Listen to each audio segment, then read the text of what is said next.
SprayMate 2, les interrupteurs. Alors, à la page 24 du manuel d'entretien, on vous explique qu'il y a deux moyens d'alimenter en 12 volts votre contrôleur de taux. Alors, le premier moyen, de se brancher sur l'interrupteur d'allumage du tracteur. L'avantage, c'est que lorsque vous démarrez votre tracteur, le contrôleur de taux est alimenté en 12 volts. Lorsque vous cessez d'utiliser le tracteur, même chose, vous cessez d'alimenter en 12 volts le contrôleur de taux. Ça évite de le laisser constamment en position alimentée ou on. Alors, l'autre façon, c'est d'utiliser l'interrupteur on-off sur le côté du contrôleur de taux. Alors, on voit ici, là, à gauche, on-off. Alors, à la fin de la journée ou à la fin de la pulvérisation, se placer sur off. Lorsqu'on travaille dans le champ et qu'on est sur on, le fait de se déplacer ici, on peut soit arrêter la pulvérisation temporairement et la remettre en marche. Ici, sur le Run Hold, alors appelé en anglais le Master Switch, alors l'avantage que ça va nous donner, c'est que l'interrupteur Run Hold nous permet de contrôler toutes les sections d'un seul mouvement. Autrement dit, lorsqu'on est sur la position Hold, les trois sections ici, même si elles sont ouvertes, elles sont coupées au niveau de l'alimentation par le Hold. Donc, il n'y a aucune pulvérisation qui va se faire. Alors, lorsque vous allez vous placer sur le Run, les rampes ouvertes vont pouvoir pulvériser.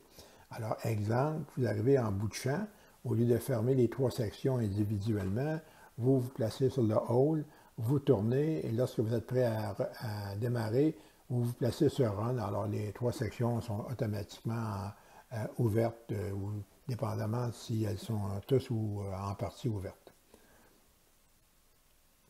Alors, sur la position Hold, en mode manuel, alors on peut, lorsqu'on est en mode manuel, faire la vérification si les rampes coulent bien. Alors, en positionnant l'interrupteur sur Run, on peut vérifier une à une les sections de rampe pour vérifier qu'il n'y a rien de bloqué au niveau des buses, des filtres, etc. Alors, idéalement, faire cette vérification-là en mode manuel lorsqu'il n'y a que de l'eau dans le réservoir. Ensuite, si on s'en va en mode automatique, alors en mode automatique, si je suis sur le Hold, je peux ouvrir ou fermer les sections pour me préparer à la pulvérisation. Ou lorsque je suis sur Run et que je me déplace dans le champ, alors on peut quand même fermer les sections individuellement ici, le fait qu'on est sur Run. Arrivant en bout de champ, encore une fois, en se plaçant sur le Hold, on coupe la pulvérisation des sections ouvertes. Alors, un petit détail ici à mentionner, lorsqu'on est en mode automatique, même si on est sur Run, que les sections sont ouvertes, si vous n'avez pas de vitesse d'avancement, il n'y a aucune section ici qui va permettre de faire couler les rampes. Alors, il faut, en mode automatique, avoir une vitesse d'avancement pour que Run ou les interrupteurs ici puissent faire couler les rampes. Les boom switch ou les interrupteurs de section, alors encore une fois, ici, ça détermine si une rampe va pulvériser ou pas. On mentionne aussi que lorsqu'on ferme une section exemple, on ferme la section gauche.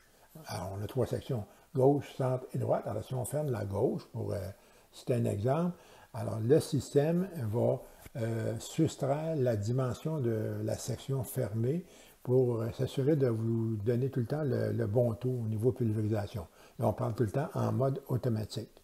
En mode manuel, vous n'avez pas cette possibilité que le contrôleur de taux fasse des calculs parce qu'on n'a pas le nombre de litres à l'hectare ou de gallons à l'acre au niveau de l'information. Alors, il nous manque une information en mode manuel. Alors, c'est simplement en mode automatique qu'il va y avoir soustraction de la largeur de la rampe.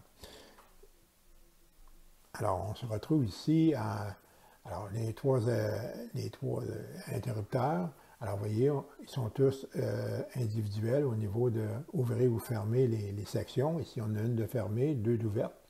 Alors, on est en mode run, et si on veut fermer les sections en bout de champ, on se place en mode hold, et toutes les sections à ce moment-là cessent de pulvériser. Rotary switch, qui est l'interrupteur rotatif au centre de votre contrôleur de taux. Durant l'opération au niveau de la pulvérisation, vous allez avoir la possibilité de tourner l'interrupteur et d'obtenir différentes informations au niveau de l'écran. Même chose lorsqu'on est en mode calibration ou étalonnage. Alors, on va pouvoir changer d'un endroit à l'autre pour faire les ajustements nécessaires. Alors, vous voyez ici, l'interrupteur rotatif est ici avec une petite pointe. Alors, actuellement, on pointe vers Area 1, 2, 3. On peut tourner vers la gauche ou vers la droite, ça a peu d'importance. Alors, ça termine ici l'explication de tous les interrupteurs.